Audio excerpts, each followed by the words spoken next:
When we found out we were pregnant, we were quite excited because it was going to be the first grandkid on either side of the family. So we had a special lunch and called both of our parents to our house, and we actually gave them each a sippy cup so that they could come to their own conclusions about what the lunch was about.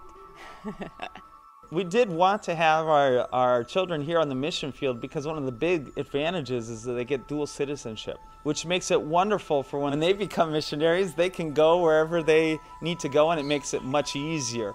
So I was excited about teaching my kids all about being a missionary and how fun it is and how there's not a better place in the world to be and how exciting we live on the Amazon. Very few people actually get to ever visit the Amazon. No, as far as having the child here on the mission field, I had not really thought too much more about it. I mean, I know that we were getting everything ready here, the baby room, all the different things that you get ready when you have a kid. Well, I started to go into labor in the middle of the night, which I think everyone always goes in the middle of the night. So I called my mom, and she was going to actually be in the delivery room with me because my husband, if he thinks he sees blood, he'll pass out. So he wasn't even an option to be my birthing partner.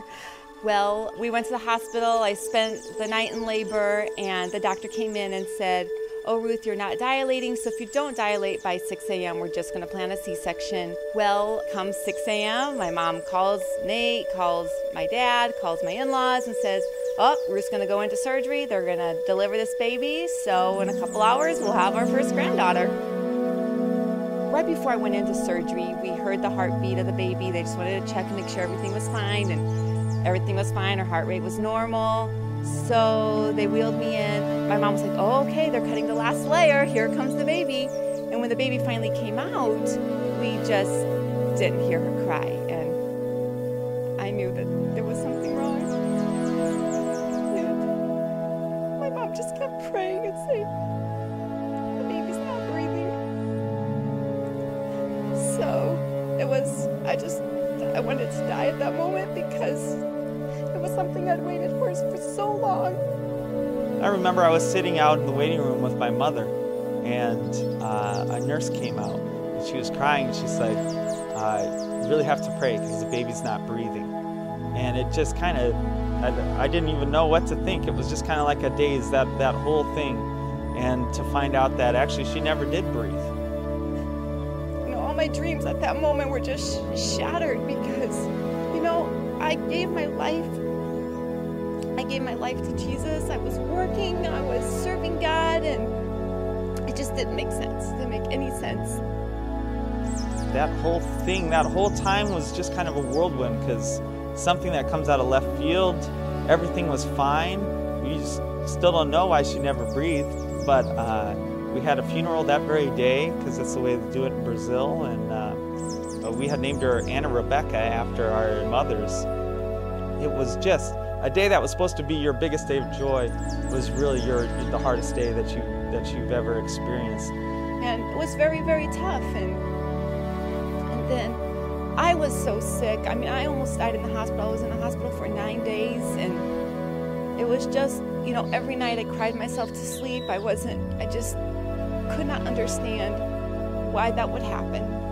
When came time for our cell group, which we have, I had already lined it up for one of my disciples to take over the cell group. And God spoke with me, "Go to the cell group, share your story." So I had lost the baby on Thursday, so Saturday he came to the cell group and he just shared his heart. I remember talking about the love of the Father, which the love of the Father says live.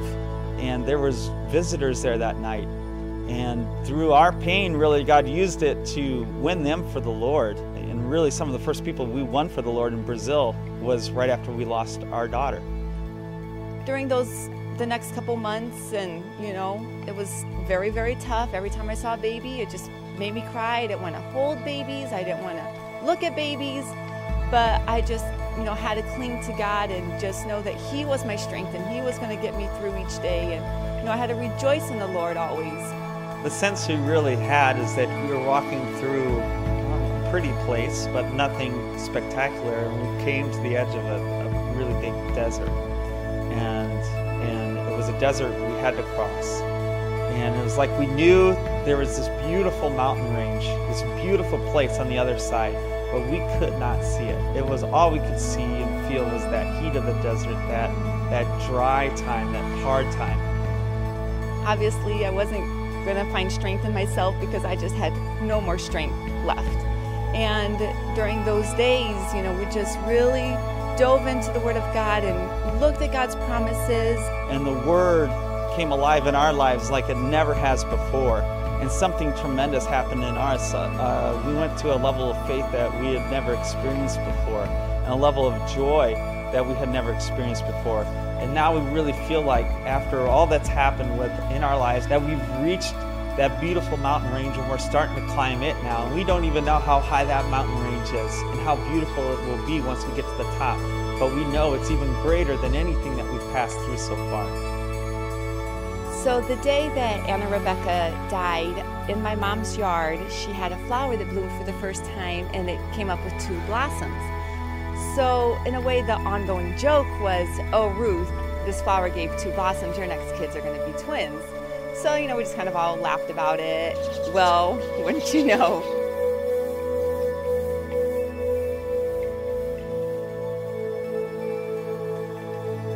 What we passed through has really strengthened us for the work that God has called us to, and He has created in us a heart that is so sensitive to people who are suffering.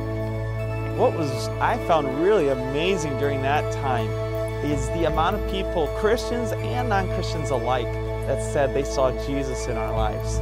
They came to comfort us, and we heard testimonies of people that went away and they were comforted, and they saw that there is a hope for those who have Christ. It really is a testimony to God's grace in our lives at that time, to His glory, what He was doing, how He was using our lives, our story in a time of most suffering to impact the lives of others. And from then on, Nate's been able to really share our story around the country, and I've been able to share with people that have lost kids. So even through our hardship, God is being glorified and people are coming to know Christ. And we may have lost a daughter, but we're going to gain tons of spiritual kids through all this. And someday in eternity, we'll see our daughter, plus we'll see all these people that have come to know the Lord through our story.